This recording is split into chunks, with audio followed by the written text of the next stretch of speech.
कायर लेडी का नमस्कार। भारतीय सेना ने पाकिस्तान के 93,000 सैनिकों को बंदी बनाया, लेकिन कायर लेडी ने उनको महीनों तक बिरयानी खिलाया और फिर मैंने उनको छोड़ दिया। लेकिन मेरी हिम्मत नहीं हुई कि मैं पीओके कश्मीर वापस ले सकूं। ऐसे नहीं मैं कायर लेडी कहलाती हूं। मैंने बहुत कांड किए हैं, मैंने बहुत कुकर्म किए हैं, तब जाके मैं स्वघोषित आयरन लेडी बनी हूं।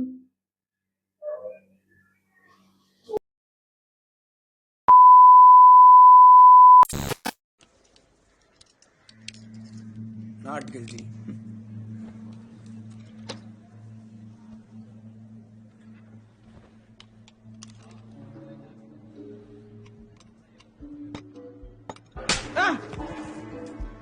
उठ भैंचोद। कलक कचहरी है ये, मजाक बना रखा है। मादर चोद।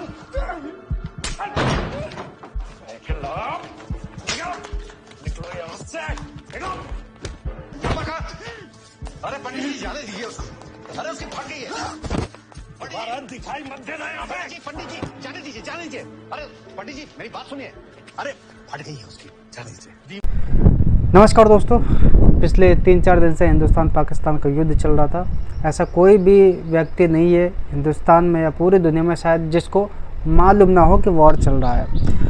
लेकिन हिंदुस्तान में रह रहे जो सो कॉल्ड एक्टर है, मुस्लिम डायरेक्ट कहूँगा मैं, उनके मुँह से कुछ निकला नहीं। लेकिन पाकिस्तान के वो लोग जो हिंदुस्तान में आकर के काम करके चले गए, जो टारगेट करना था हिंदुस्तान को, वो उन्होंने टारगेट करके बोला। जब युद्ध विराम करने के बाद निकल कर सामने आते तो इसी बीच में सलमान खान का एक ट्वीट आता है, thanks God for the cease fire. मतलब सलमान खान भी चाहता था कि भाई ये युद्ध जो है रुक जाए, लेकिन हिंदुस्तान के जो कुछ सैनिक, कुछ जवान जो है शहीद हो रहे हैं, उस चीज़ को लेकर इसके मुंह से कुछ नहीं निकला। पहलगाम में जो हुआ उस चीज़ को लेकर भी इसके मुंह से कुछ नहीं निकला। ये पाकिस्तानी प्रेमी है या नहीं, ये आप देख सकते हैं। 26/11 को लेकर जब इससे सवाल पूछा गया था पाकिस्तानी न्यूज़ के द्वारा, तो देखो क्या कहता है ये। Everybody knew that the government is not behind it. They just knew that it was a terrorist attack. And more than anything, our security failed. And we've had these attacks, a lot of them here. And they've not been from Pakistan, they've been from within as well. But this time, because Taj, the Oberoi, was under attack, so everybody just stood up. I mean, we've had...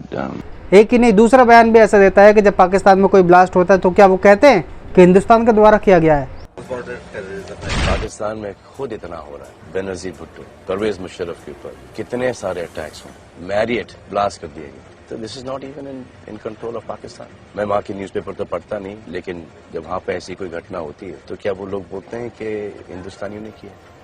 तो इसके कहने का मकसद बस ये है कि जो 26/11 हुआ है इसके पीछे पाकिस्तान का हाथ नहीं है। टेररिस्ट है या नहीं, इस चीज़ को लेकर तो इसने कुछ बोला ही नहीं। एक इस समय वीडियो क्लिप बहुत ज़्यादा वायरल जा रहा है, हिंदुस्तानी एक्ट्रेस का। ये उसने खुद बताया है कि किस तरीके से मुस्लिम पे हिंदू भरोसा नहीं करता है। हिंदुस्तान के जो लोग हैं वो मुस्लिमों पे भरोसा क्यों नहीं करते हैं।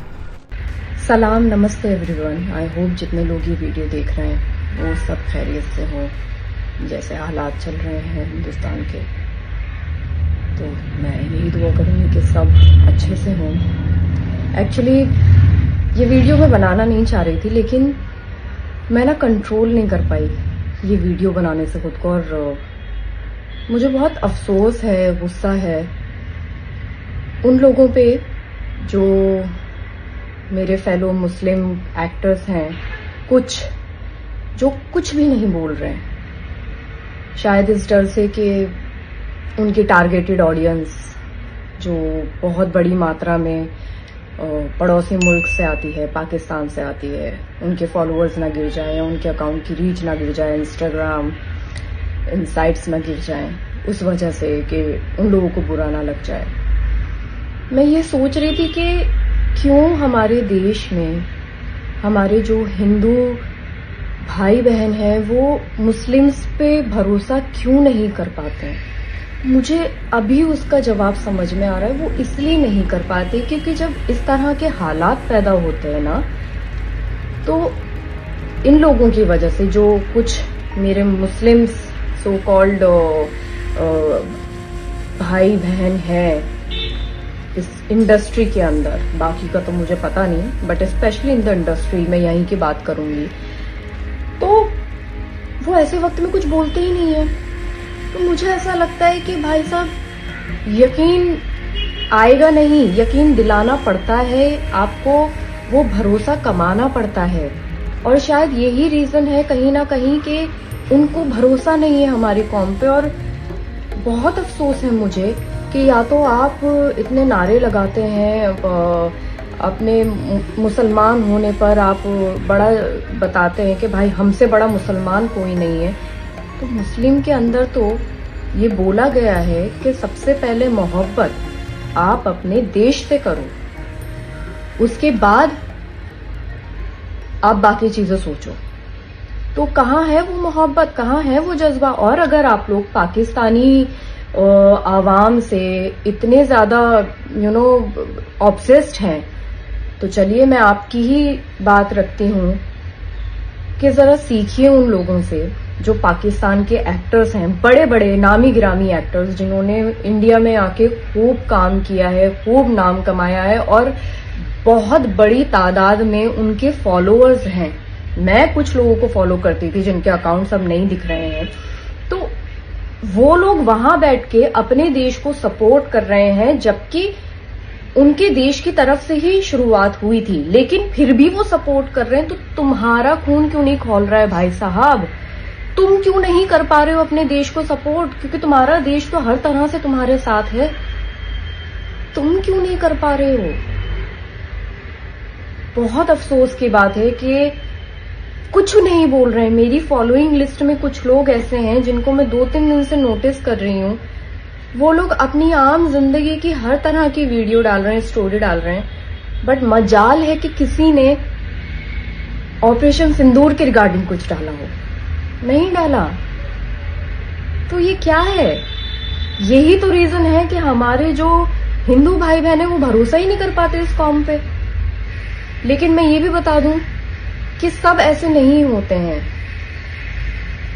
अगर इस देश में रह रहे हो तो इस देश के लिए कुछ करो, कहीं तो काम आओ। ये जो प्लेटफॉर्म लेके बैठे हो, इस प्लेटफॉर्म में कुछ तो करके दिखा दो, कहीं तो अपना इनपुट डालो देश के लिए। मेरा ये वीडियो बनाने का सिर्फ इतना ही मकसद है कि आई होप उन तक ये वीडियो पहुंचे। और मैं जानती हूँ ये लोग, इन लोगों को भी पता है कि इन्हीं लोगों की बात हो रही है, तो आई होप इन लोगों तक ये वीडियो पहुंचे और थोड़े से ये जलील हो, ताकि इनका थोड़ा सा तो खून खोले।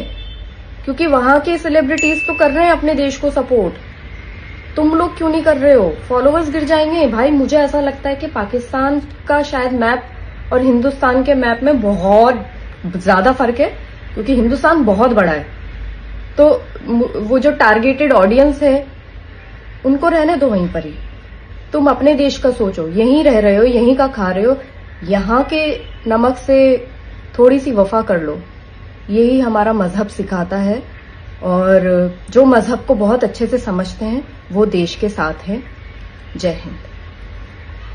अमेरिका के कहने पर युद्ध शांत हो चुका है, ये आप सभी लोग जानते हैं, लेकिन पीछे से दोबारा वार किया था पाकिस्तान ने, ये भी आप सभी लोग जानते हैं। अभी आगे क्या होने वाला है ये तो खैर पता नहीं क्या होगा, लड़ाई होगी या नहीं होगी, जो भी होगा देखा जाएगा। लेकिन इसी बीच में पहले का जो वीडियो क्लिप है वायरल जा रहा है मोदी जी का, जो कि जाना भी चाहिए भाई। अपनी बातों से कोई मुकरता है तो उस चीज़ को लेकर उसी के द्वारा जो बातें होती है, जो बयानबाजी होती है, उसके सामने रखी जाती है तो ज़्यादा अच्छा रहता है। पाकिस्तान हमको मार के चला गया, पाकिस्तान ने हम पर हमला बोल दिया मुंबई में, और हमारे मंत्री जी अमेरिका गए और रोने लगे, ओबामा ओबामा ये हमको मार के चला गया, बचाओ बचाओ। ये कोई तरीका होता है क्या? पड़ोसी मार के चला जाओ और अमेरिका जाते हो? अरे पाकिस्तान जाओ ना। क्या तरीका होता? पाकिस्तान जो भाषा में समझे समझाना चाहिए। वही तो मैं आपसे समझने की कोशिश, वही तो मैं कह रहा हूं, पाकिस्तान जो भाषा में समझे वो समझाना चाहिए। ये लव लेटर लिखना बंद करना चाहिए। इंटरनेशनल प्रेशर पैदा करने की ताकत आज हिंदुस्तान में, पूरी दुनिया पे प्रेशर हम पैदा कर सकते हैं। ये जो बयानबाजी करी है मोदी जी ने भी 26/11 को ही लेकर करी है। अब जब ये वीडियो उनके सामने जाएगा तब इनका मुंह तो ज़रूर सिल जाएगा, और मुंह सिलना भी चाहिए भाई। देखो मैं इस समय जो हूँ हिंदुस्तान के सपोर्ट में, हिंदुओं के सपोर्ट में हूँ, सनातन के सपोर्ट में हूँ। और मैं ऐसी कोई बातें नहीं बोलता हूँ जिसके बाद मुझे खुद अपनी बात को देखते हुए या सुन के सॉरी बोलना पड़े। लोग बोल रहे हैं कि भाई ये वोटिंग का टाइम नहीं है, ये युद्ध का है। चुनाव हर कोई लड़ सकता है लेकिन युद्ध नहीं। तो लास्ट में आपसे यही जानना चाहूँगा कि युद्ध जो रुका है ये ठीक है या गलत, आप अपनी राय ज़रूर दीजिए। बाकी जो भी अपडेट आएगी मैं आपको बताता रहूँगा।